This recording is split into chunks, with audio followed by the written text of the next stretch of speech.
ये ऐड आपने जरूर देखी होगी, राइट? बिना जीएसटी के बिजनेस स्टार्ट करो, सिर्फ पैन कार्ड चाहिए। टेक्निकली ये बात सही है। इसी वजह से पिछले कुछ महीनों में मीशो पर हजारों सेलर्स ने रजिस्टर किया है। लेकिन वेट, इसके एक डार्क साइड भी है, स्पेशली न्यू सेलर्स के लिए, जिसे समझना बहुत जरूरी है। आज हम बात करेंगे उन मीशो सेलर्स की जो बिजनेस करते हुए लॉसेस, पेमेंट डिलेज और अनफेयर पॉलिसीज का सामना कर रहे हैं। हेलो दोस्तों, welcome back to the channel. अगर आप मीशो सेलर हो या मीशो पर बिजनेस स्टार्ट करने का प्लान कर रहे हो तो ये वीडियो एंड तक जरूर देखना। आज हम कवर करेंगे मीशो सेलर्स की रियल प्रॉब्लम्स, पेमेंट और सेटलमेंट इश्यूज, रिटर्न्स, पेनल्टीज और लॉसेस, और क्यों कई सेलर्स मीशो छोड़ने पर मजबूर हो रहे हैं। सबसे पहला है ऑर्गेनिक सेलिंग पे फोकस करो। मीशो पर प्रोडक्ट लिस्ट करने के बाद पहले ऑर्गेनिकली सेल करने की कोशिश करो। प्रोडक्ट रैंकिंग इंप्रूव करो, जेन्युइन प्रोडक्ट रिव्यूज लो। स्टार्टिंग के लिए लिमिटेड पेड रिव्यूज भी ठीक है। इस रूटीन को कम से कम 6 महीने कंसिस्टेंटली फॉलो करो। Second is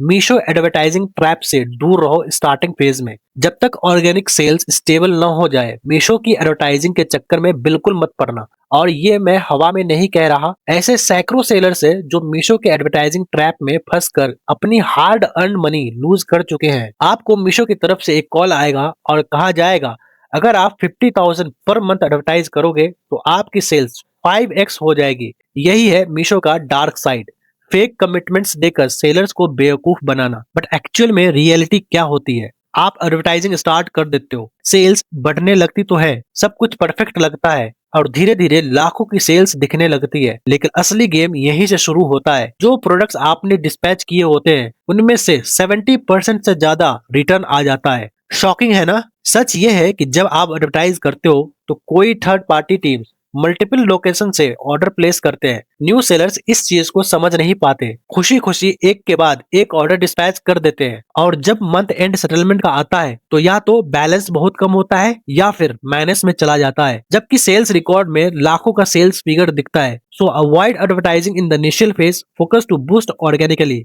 next is penalties and hidden deduction. Meesho पर बहुत सारी हिडन पेनाल्टीज भी होते हैं जिसे आपको 100% फोकस करना होगा। जैसे लेट डिस्पैच पेनाल्टी है, कैंसिलेशन पेनाल्टी है and RTO which is return to origin charges. Late से आपकी ऑर्गेनिकली सेल्स आना स्टार्ट हो गया बट आपको प्रॉफिट मार्जिन बहुत कम दिख रहा है। That is very critical for any sellers. So next point is price control and no margin. Remember, Meesho का फोकस है सबसे सस्ता प्रोडक्ट को सेल करना।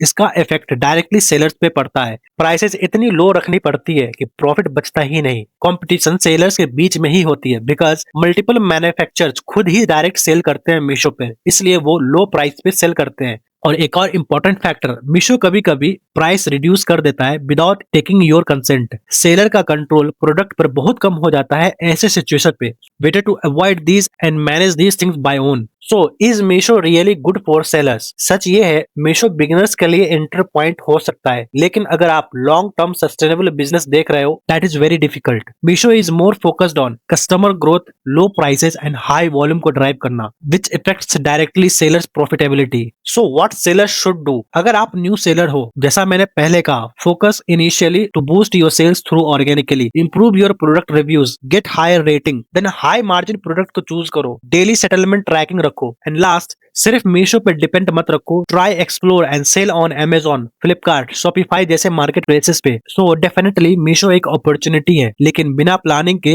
ये एक ट्रैप भी बन सकती है। वीडियो अगर थोड़ा भी इंफॉर्मेटिव लगा तो please like the video and subscribe channel. मिलते हैं नेक्स्ट वीडियो में।